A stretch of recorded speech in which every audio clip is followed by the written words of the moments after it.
I guess I can find a way to calm my nerves down after watching OKC just blow the first game of the daggone NBA Finals. Got me a little pissed off right now because my oldest boy in the house hollering, screaming about daggone Indiana Pacers. My middle son in the house screaming about freaking Indiana Pacers. I don't like that daggone team. I'm just going to say that right now. I'm not a fan. But what I'm not a fan of is how we lose integrity when it comes to HBCU leadership. Somehow, some way, we get things conflicted as far as what we need to do in order to make sure we are our best self when it comes to serving those that attend these HBCU institutions. And a lot of times, it's not even the individuals that are physically there at the institutions that integrity is out of check, is not in check. It's not being checked. How about that? And here we got another issue. We got a couple of issues we're going to talk about. And I know y'all like, Coach, what in the world you getting on? You talk about integrity. You talk about stuff ain't in check. You talk about the basketball game. Hey, listen, we got to go ahead. I got to get this off my chest because I've been sitting on this for a couple of days. And I've been spinning this around trying to figure out exactly how I want to deliver it to you.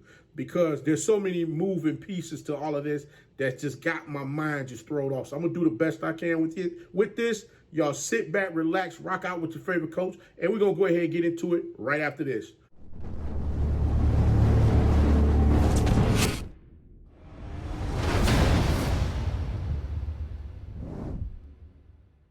Favorite coach back at it again. 10 toes down, about to tell you how it all went down. This is Tomorrow League Sports Network with your host, Coach Walker. If you're new to the channel, please like, share, subscribe. Hit that notification bell so you can get all upcoming videos. For all my leaders out there, welcome back. Y'all know the drill. Y'all know the routine. If you haven't done so already, please like, comment, share these videos, and tap in a friend or two and tell them to come on in. It's nothing positive vibe. We're just having a good time talking about HBCU sports. And don't forget, you can follow us on all social media platforms. The links are listed down below in the description. But one thing I want to stop right here and right now, we ain't talking about sports this time. We're talking about the culture. We're talking about the HBCU culture because daggone it, we got to talk about it. So guys, if you haven't done so already, please like, comment, share, subscribe, tune in, tap in, a friend of a friend, tell them to come on in. Y'all know what time it is. So without further ado, we're going to go ahead and get on in this thing because I'm trying to wrap my mind around a few things. And I'm going to start with the first one, which was FAMU. FAMU has a president. Madam President, please don't get upset with what I'm about to say. But when you have dignitaries of the university that have a hard time with this pick, with the pick being made for the president, Will Packard, listen to what he had to say on Twitter. Alumni and students of Florida A&M University, and a warning for all those who love and support HBCUs. HBCUs are under attack. MAGA is trying to take over leadership at several of our beloved institutions. Right now, FAMU is in the bullseye. Hear me loud and clear. Right this very minute, a group of activist Republicans are trying to put in the highest position of power someone who is solidly and objectively unqualified for it. Her name is Marva Johnson. FAMU deserves better. Marva Johnson has been named a finalist for the FAMU presidency by Florida Republicans who sit on the presidential search committee. Let me tell you a little bit about Marva Johnson. She is a career lobbyist with no experience in higher education administration. Literally, the same amount of higher education admin experience as you or I. Zero. None. Now, this is not just about her being a staunch Republican. Everyone has a right to their own political affiliations. But what we cannot allow is a hostile takeover by someone who is aligned with a party that has loudly and proudly espoused ideologies that attack diversity and diverse institutions, attack equitable economics, and attack inclusive principles. The exact pillars that institutions like FAMU were built upon. There is no place for that hateful and divisive rhetoric, not at the College of Love and Charity. As an active and proud alumni who has given money, who has given time, and who has given untold effort to the place that helped shape me, I refuse to sit idly by and watch others attempt to destroy the legacy that so many who came before us have built. Neither should you. Now, this process is moving fast. These 13 individuals make up the FAMU Board of Trustees. Possibly as soon as next week, they will vote on the next president. We have to act now. I want you to take a minute to do two things. First, screenshot this page right now and reach out to as many of these trustees as you can to let them know that FAMU is too important to be entrusted to the likes of Marva Johnson. Second, I want you to add your name to the FAMU Deserves Better petition created by FAMU students at change.org. And then stay tuned for more details on student-led protests taking place on campus in Tallahassee next Wednesday, May 14th. It's time to take a stand. Right now, Rattler Nation. Excuse me, X, formerly known as Twitter. Now, I'm going to say this. The previous athletic director, everybody was in an uproar about the athletic director not having the necessary, she didn't have the credentials, she didn't have the experience being an athletic director at an HBCU, or didn't have the experience of being an athletic director, period, to come in and do the job in the manner which many expected for her to do at FAMU.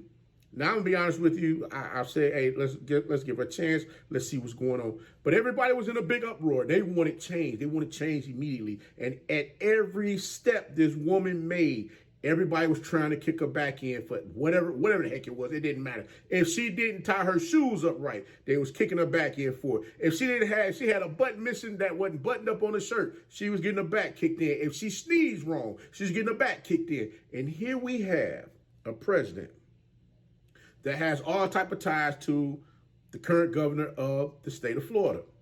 And it has some folks a little outraged as far as what's going on. And as I got to looking at some things as far as, certain things that kind of threw me off, especially when it comes to FAMU and how they do business. They got the board of trustees where they come in and they want to hold people's feet to the fire, i.e. the previous basketball coach that left him with the Grammy. You wanted to hold his feet to the fire, saying that he wasn't your guy. And what he was asking for to get paid, you guys weren't trying to pay him. You brought in the next coach. The coach came in. Hey, we'll go ahead and do what we got to do to make sure he's situated. Okay, cool. Same thing happened with the football coach. You're trying to figure out exactly what you're going to do with the football coach. She brought in a guy that had a winning record. You didn't want him. You wanted your guy. You got your guy now. So I'm wondering what happens if by chance things don't move in the direction in which they need to go. Right with it. Last season, I believe Coach Cozy was 7-5. All I'm saying is that now it's getting ready to come to time where everything is stacking up. We want to question. We're going to have to start checking some integrity as far as the decisions that's being made. Now, let me go back to the president. Bring the president into the program. Bring the president to the university. Has no experience whatsoever. However, she does have ties to the governor. Stated that previously. The governor wants to get rid of DEI. He doesn't want kids learn about sociology. This is no longer a subject that is mandatory for students to take. You don't want more than 3 people congregating together. And, if it's outside of a particular race, you don't want them congregating together because you feel some kind of way about it. All of a sudden, it's like people are trying to collude to do something that's out of the norm. You don't want diversity, equity, and inclusion because that changes the way people think. People fail to understand that we are not robots as people. We're just people. We're people that have thoughts, views, and sometimes we want our thoughts and views heard to the masses. And sometimes the masses aren't really ready to listen to what's going on, but sometimes things need to be said.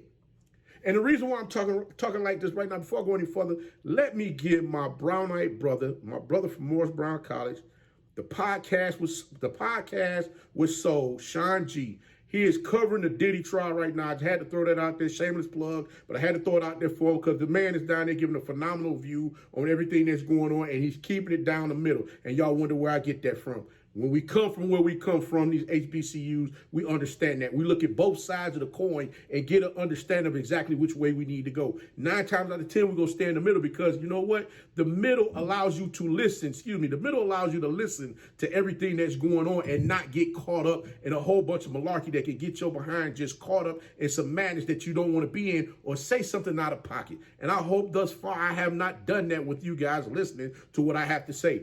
But just going back to what I'm seeing right now with this president and the article that I saw on NPR.com where if I'm not mistaken, she was asking for $750,000 a year as the president, and you have no experience. But it stated that $650,000, I guess, is what's going to be given to her, and I'm still trying to understand how. How, Sway? How is this? I mean, I understand the previous president, yeah, he got, what can I say? He was trying to get the financial means to the university through donations, whatever have you. And he had a couple of missteps here and there. Had a couple of missteps where he's looking too far ahead and wasn't really paying attention to the moving parts that was going on before him and got caught out there with his pants down real bad. But I say all of that to say this. My question to the incoming president, and this is no shade by no means, what are you looking to do to make sure that the fiber of that HBCU continues to stay together in the manner in which it has thus far before you arrived? What do I mean by that? Because of your ties to Governor DeSantis, I'm sure he's going to have some things that he's going to want to make sure that you fulfill because you were put into this position. If I'm not mistaken, you were last on the list to get brought into the fold and was pushed ahead of everybody else to be considered the next president of FAMU. Now, I mean, there's a lot there to unpack, and I know I want to go deeper with this because it's so much that's happening, but I don't want to lose folks as far as what I'm talking about. So that's why I'm trying to give you just a roundabout scenario as far as what my thought process is. But I'm not only seeing that with FAMU. We saw it with Jackson State, where you had the president of Jackson State, got himself caught up in some madness. You got to understand one thing. Looking at how these board of directors and these IHL groups are deciding who they want to bring into the fold to become the next leader of these institutions, it's almost like people have an agenda. And I could be wrong. But when you have individuals that were working within the dynamic of things, as far as those that can really pull some strings and make some stuff happen, you put these individuals in place that have checkered passes. I'm not saying that the current president that's now over at FAMU, I'm not saying she has a checkered pass. I'm not saying the individual that they get ready to appoint has a checkered pass. What I'm saying is the process. We're not following the process. We're not being transparent. We're not showing people what's really going on with these things. But you want the alumni to continue to keep putting dollars back into the university to make sure things move in the direction in which they move. Make it make sense. At some point in time, we got to begin to question and ask exactly what's going on. Why are we moving like this? Who's looking to get a favor upon a favor just for someone else to move ahead a step or two further than what somebody else got? Or are we looking to say, hey, Johnny over here did me a favor, so maybe I'll just go ahead and slide them on in there and let them get them a couple of extra dollars so that they can continue to keep moving the way that they want to move. See, as I stated before, people don't pay attention. We've gotten so far out of whack where we're not paying attention to everything that's going on in front of us. We're reacting after the action is already hit. And the action that's hitting us is catching us like by storm. It's too late. I'm going to give you a quick one here. This budget that's going to come down the pipe, do you not understand that taxes get ready to hit those that's making less than, $30,000 or less? They're going to get hit the hardest on taxes. Your Medicaid, Medicare, and all this other stuff, they're going to play with this stuff too. That hurts your mother. That hurts those that, that hurts those that are that require to be state funded. That are funded through the state, funded by the government. As far as with them, making sure the kids have health care, or the kids getting the food for the food stamps, things of that nature. You want to push everybody back out to the workforce for them to go work. How they gonna work when the prices is through the roof? The cost, I don't think anybody's getting paid the cost of living right now. If you are, please leave a thumbs up in the chat and let me know what company you with. But what I'm saying is that everybody thought that putting the current guidance in office up in DC was gonna be the move. He was gonna come in, he come in there, ooh, he's that guy, he gonna come in there and set it off. because everybody afraid to say what needs to be said. We need to go overseas and kick everybody's drawers in and let them know what time it is. Okay. But why they going overseas to kick everybody's drawers in, he kicking your drawers in right here in the United States of America. Funny thing is, I'm willing to bet there's not too many people that really caught this. Ukraine, I'm just going to throw this out here because it's a lot on my mind right now. I just got to get this off. Ukraine was getting free internet from your good friend, Elon Musk. Did you know that? And he wanted to bring the ticket back to the United States for the U.S. to pay for what he gave him for free because he was going to bankrupt his behind. I'm just saying. See, these are the type of things that Coach sit over. I sit on this type of stuff. Be sitting there like, wait a minute, what's going on? And then as I'm watching all of this, just break out, I'm sitting like, God, no, these people really, they really on this type of time. As two individuals that you brought in as the presidents of Jackson State, they ended up with scandals that's been posted all over the country for everybody to see what's going on with the university.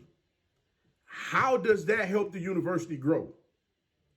And we're sitting here watching the people in Congress want to take the money away from the HBCUs and disseminate that money somewhere else.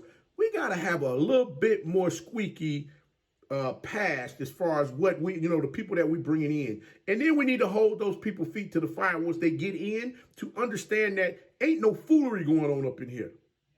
If it is, you will be immediately removed. Scandal after scandal. This got to stop. Like I stated before, the issue with FAMU, I'm like, the previous president, he could have prevented that. No one did any type of vetting of that man to find out if that business of his was legit when it came down to him talking about him donating all his money. One thing that I understand about people talking about, hey, I'm going to pledge. Pledge means they're going to, hey, they hope to give you the money by a specific period of time. It don't necessarily mean they cut the check. When they get to hollering that pledge business, y'all better understand pledge means they're going to give it to you at some point in time. Not necessarily the time that you expect, but they hope to give you some dollars and cents at some point in time. That's why a lot of them folks that was planning on giving money to HBCUs, when they talk about, I'm pledging this, I'm pledging that, as soon as that guy got back in office, guess what? Them pledges went by wayside. And if you got your money, please leave a comment down below in the daggone chat. Let me know, hey, we got our check to our HBCU. Leave it down there. Let me know. Please let me know. But now this last guy, the intercollegiate athletic, director over at Texas Southern. Now, I'm just trying. Listen. I'm a nice guy. I'm trying to wrap my mind around all this madness here, and I'm trying to get an understanding of what's happening. But, as I stated before,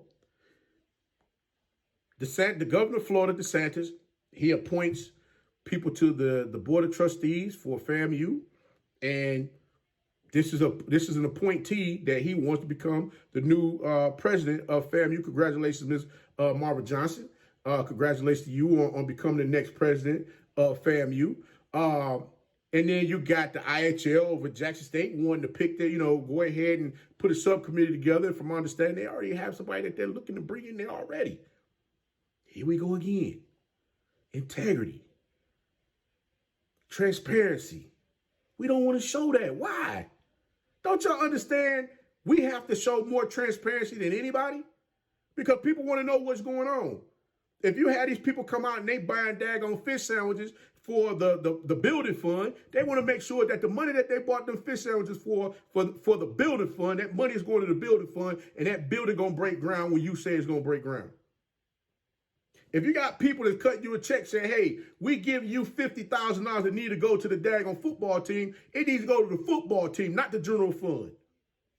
But we don't talk about that. Everybody act like, oh, well, I gave the money. No, did the money go where it was supposed to go? That's the question.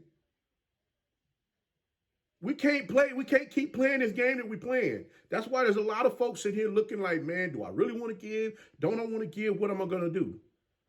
What am I going to do?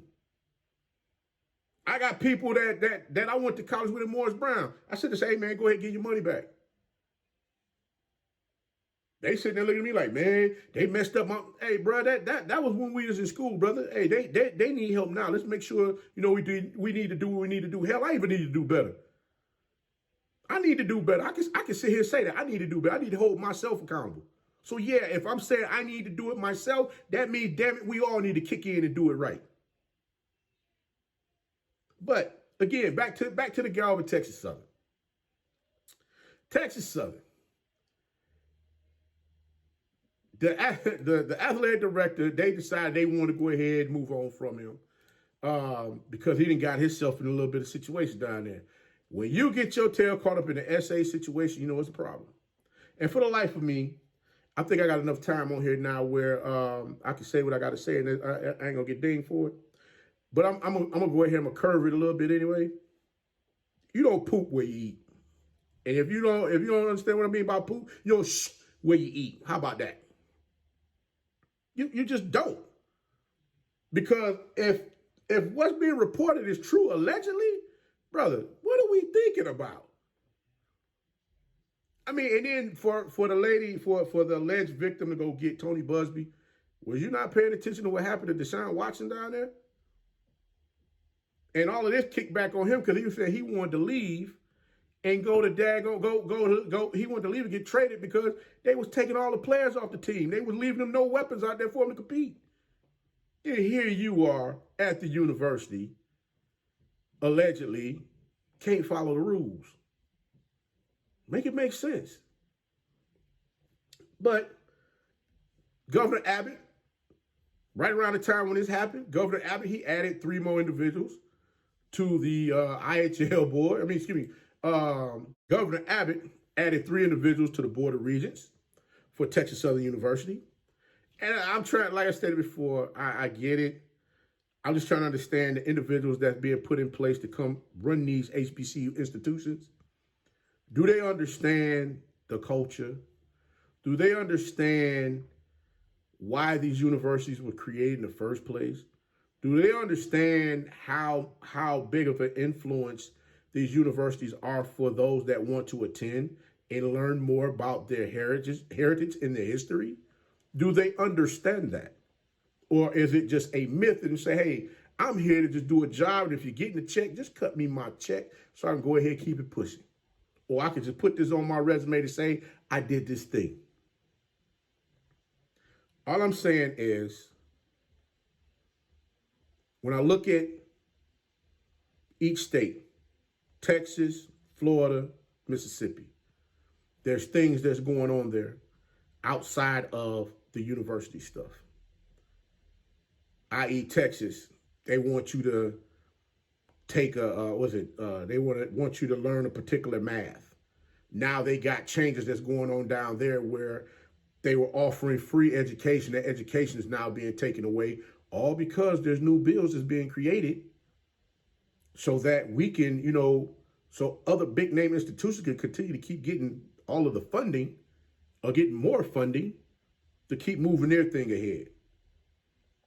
See, we always look at that glass and say, ooh, that glass is nice and shiny. The ice cubes in there look real good. And then everybody say, hey, man, listen, pay attention to what's going on with that. If you want to take a sip from it. It's cool, but take a sip, put the glass down and move away. Because sometimes people got to walk up there and touch the stove. They got to see if the stove is hot. Y'all remember that. Mom used to tell you, don't touch that stove, boy. The stove hot. And what we do? Oh, you know what you talking about. Ah! You get burned, now you screaming. This is what I'm talking about. Now everybody's screaming. So I'm saying to all of you, understand what's going on. Because the one key word everybody love to throw around is woke. Do y'all know where woke came from? Woke came from Undercover Brother 2. Undercover Brother 2, if y'all don't remember Undercover Brother 1, the Undercover Brother 2 is with Jai White. Let me put this up here for y'all to see this. Wait. I'm gonna give you a roundabout synopsis of Undercover Brother 2. Undercover Brother 2 is satirized elements of modern political correctness and woke culture, often seen as a comedic take on the perceived extremes of the left and right. This movie used humor to critique both the sensitives of some groups and the viewpoints of those who are critical of such sensitivities. It's worth noting that whether the film was woke in the way people understood, that term depends on individual interpretations of what that term means. So guys, when you're out here in these streets, I said streets with a daggone K. I am educated and I wanted to put it that way. Master's degree and all. I said streets, daggone. If you out here in these streets, it's streets, but I'm saying streets. Ask somebody, what does woke mean? And then go ask somebody else that same question. And I'm willing to bet you're going to get a different definition each time. Why do I say this? It's because it was something that was made up along the way, and everybody jumped on it because it was something new that they thought was going to get people to gravitate towards it and move forward with that agenda. And guess what? That's exactly what they did. That's why we sitting where we at right now. There was no one there to make sure integrity was in check. Transparency was on point. Nobody did that. But it's okay. We're going to bounce back. We're resilient people. We always have been. Guys, Coach going to go ahead and get up on out of here. I'm not going to hold y'all no longer than I already have because like I said before, I just wanted to get that off my chest. Sometimes you got to sit down and have a conversation for people to understand exactly where you're coming from and what your thought process is on certain topics. Hopefully, the gentleman at Texas Southern, the athletic director, whatever it is he got going on with the essay situation, hopefully he's able to get that resolved. But I just found it mighty funny that 3 individuals get added to the Board of Regents around the same time this comes out, that he had this issue, and it was back in April. The whole thing with everything that's going on with the new president, Marvin Johnson, over at FAMU, I just found it ironic that all the criticisms that was given about individuals that came into the program, came into the university via sports or a former athletic director, they were crucified based on, what people thought they didn't have when it came to experience. But you hire someone that has none. Jackson State, going on what? Just the 6th, 7th president? Trying to figure out exactly which direction they're going to go. I got to wait and see how that's going to pan out as far as the search committee and who they're going to put in place. Are they going to be willing, is the IHL going to be willing to disclose how the candidate came about as far as who was taking over the position? You got people paying to go to these universities. They're looking towards leadership. They want to know what's happening. They're owed that. They're owed that much. I'm not poo-pooing on nobody's parade. I'm just simply saying that integrity, transparency, it doesn't hurt to be that way. It doesn't hurt to just be willing to give that to the people so that they understand. And they're willing to continue along with you on the journey to further produce the fruits that will allow you to continue to keep laboring to move the universities forward. But that's all I got for you guys. Coach gonna go ahead and get up on out this thing. But until next time, be the one and lead.